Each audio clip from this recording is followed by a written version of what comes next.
Hi guys, welcome back to my channel. My name is Sarah and this is B.fleye Beauty, and today I wanted to talk about my goals for the new year and my businesses. So last year I started to, well, let me start here. So I'm a high school teacher, number one. That's my full-time job.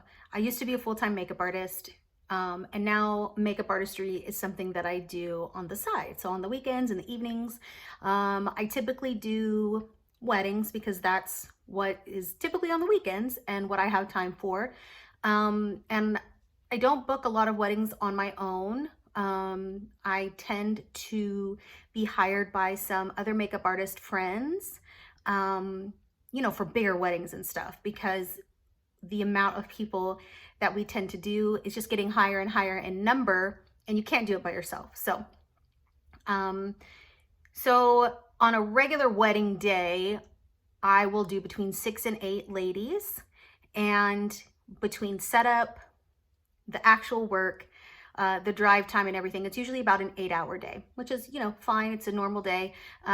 Just really stressful to do weddings, and it hurts my back and there's a lot of pressure.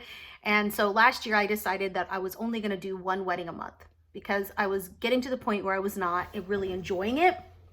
And I really loved that boundary that I set for myself. Some things happened with some of the people that I was working with, and it kind of pushed me to really think, is this something that I want to continue to do, doing weddings? And when I really thought about it, I was like, I just really do not enjoy big weddings, like 6 to 8 people. I do not enjoy that. When I get up in the morning, I am not excited about going and doing this job. I love talking with people. I love connecting with people.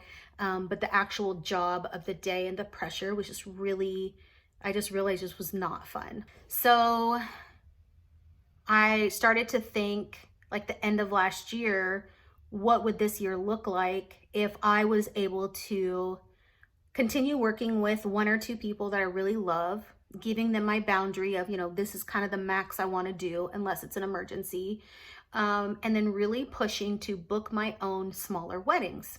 Well, I ended up doing a very small wedding for someone and got connected with her photographer, and her photographer does small weddings and they do elopements. When I first met her through this lady that I was doing makeup for, she said that she had been looking for vendors to put on her website to recommend to the people that were getting these small weddings.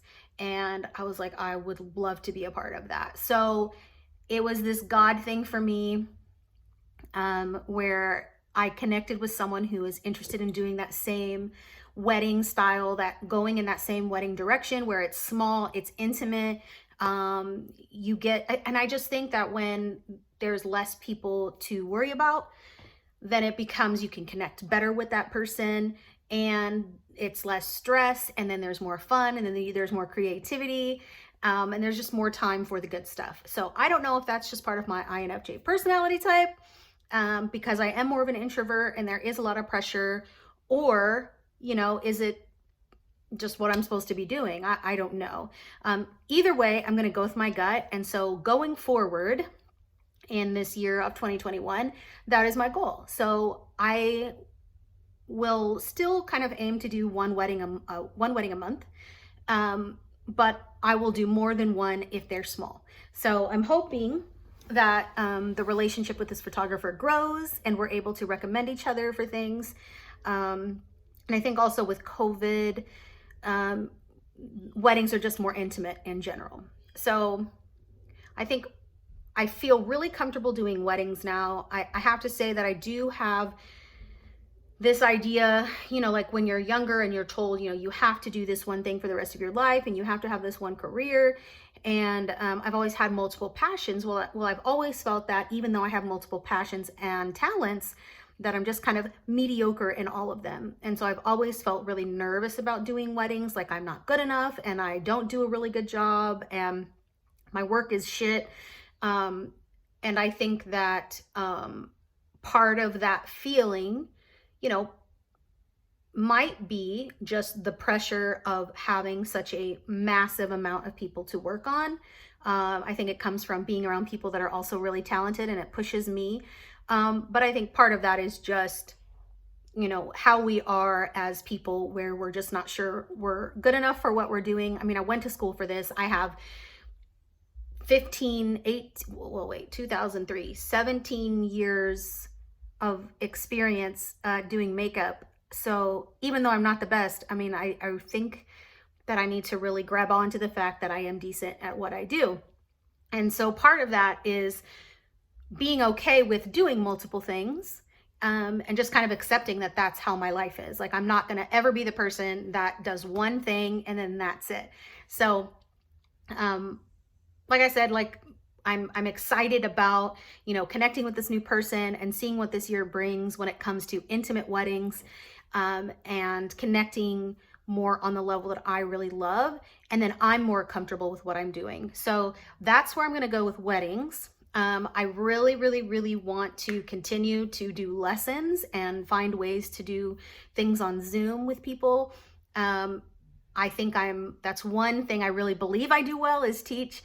And so I love to teach people how to do makeup, just everyday, simple, beautiful makeup that makes you shine, makes you look like who you are, but just kind of enhances that. I mean, that's just really my style for myself and for others. And I've always wanted women to feel really comfortable with who they are, which is weird because I'm not comfortable with who I am and what I look like. But that's just something that's been on my heart. And I did start that. And then I just never really built it up. And then when COVID hit, it just made it even harder. So I'm trying to brainstorm ways to do that. I think that's going to take a lot more work than the weddings, because the wedding stuff is already set in place. You know what I'm saying? So the building up of clientele to do lessons with, and getting that word out is going to just take some hard work on my part and some reaching out and probably learning a lot of new things that might be kind of nerve-wracking for me. So if you have ideas about that, please let me know down below. I would love to at some point create classes that can be purchased online, videos that just exist and can be purchased. So I'm really excited about that, and so scared about creating that and marketing, because I think that's what I do the worst at, is marketing. I have a YouTube channel that is steadily growing, but slowly. I'm trying to figure out this year, you know, how to do YouTube better, learning the ins and outs. And I'm excited about that. I really, really, really love doing YouTube. I would love for that to take off, to be honest. I don't know that it ever will. And I think that goes back to feeling really mediocre. I think that I missed the timing to really boom in the YouTube and Instagram arena. Every time I post on Instagram, I lose a follower, and then I might gain one, but it goes back and forth. And so I actually haven't grown on Instagram in 2 years. I don't know if it's, you know, just what I'm doing or the algorithm. I've literally tried everything I've been told to do, and it's just not working. So I'm going to post all the time on Instagram because that's what I want to do. Not every day, but like when I want to. If I feel like I want to post, I'm going to post. So I'm not really going to worry as much about growing on Instagram anymore. I think I'm going to work on my growth on YouTube because I'm actually seeing a little bit more success there. So any tips or tricks that you have for YouTube, Instagram, anything, I would love to hear that. I think I've kind of seen also what YouTube videos do well, and some of those videos that do really well are the ones I love making, like decluttering videos. My tutorials don't really do very well. But again, I think part of that is I'm not doing a dramatic look. I'm not doing a full beat. I'm doing a very natural look on someone who's about to be 40. So I just don't think that that's really popular right now. And I missed that mark where everything was booming. And so it's just going to be really, really hard now to grow into that big of a channel. So I'm going to be consistent on YouTube. If you haven't subscribed, please subscribe. That would help me so, so much. And if you have recommendations of videos that you want to see, let me know. I love skincare, but I haven't done a skincare video in a while. I love decluttering videos. I think I'm going to lean a little bit more into lifestyle as well. So it's going to be a mix of beauty and lifestyle. I love vlogging. So my gut is telling me to just do the videos that I love, and maybe sprinkle in ones that maybe other people don't like, you know, when I feel the need. But I'm excited to just kind of like fine tune what I want to put out for YouTube, because I really, really enjoy doing YouTube and I am seeing some growth there. So that's exciting. So that's kind of the beauty biz. I want to focus on smaller weddings, creating that relationship with the photographer, and just booking things on my own where I am making the bulk of the money and I'm not being hired by someone else. Number 2 is doing lessons in person, online, whatever is safe, and possibly creating videos that can be purchased, learning marketing, being consistent on Instagram, and then focusing on growth for YouTube. And that's a lot for the beauty business, especially while I have a full-time job as a teacher. I think my goal will be next school year to possibly go down to part-time. If I can grow my other 2 businesses, I think that would be a possibility. And I think I haven't done it yet because I'm just scared and I need to just freaking do it. So that's the makeup business. I did start a vintage business as well, where I'm selling home goods, and I have lots of ideas for that. And right now I'm just trying to take it slow. I have an Instagram page, and that is actually steadily growing, which is nice. And then I'll think about, you know, if I want to connect that to an Etsy page or not. For now, I'm just selling through Instagram and Facebook Marketplace, and just really pumped about that. So if you don't follow me, I'll put that down below. It's B.fleye Vintage, and I've decided kind of where I want to take that, but I don't really want to get into that too much here because I know people probably don't want to hear about my vintage store. But if you do, let me know and I can do more about that. And if you have tips and tricks on that, please let me know. But I know that I want to focus on some of the 80s new wave stuff. I want to focus on mid-century, of course, because I love that. A little bit bohemian, handmade things, pottery. Anyway, so I have lots of ideas for that. Thankfully, the money I did invest in the vintage store, I have tripled back. So that feels really nice. So I just kind of want to take it slow going forward and make sure that I'm not just overbuying, because I get really excited about thrifting and vintage shopping and antique shopping.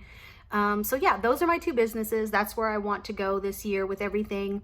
I really want to work on my confidence, because I do feel like imposter syndrome, or that I'm mediocre in the many things I do. And I know that can't be true if I'm successful in those things, right? That just can't be true. So let me know down below if you have any ideas for me, any suggestions, any tips regarding Instagram, YouTube, vintage shops, makeup, lessons, marketing, building classes that can be sold online.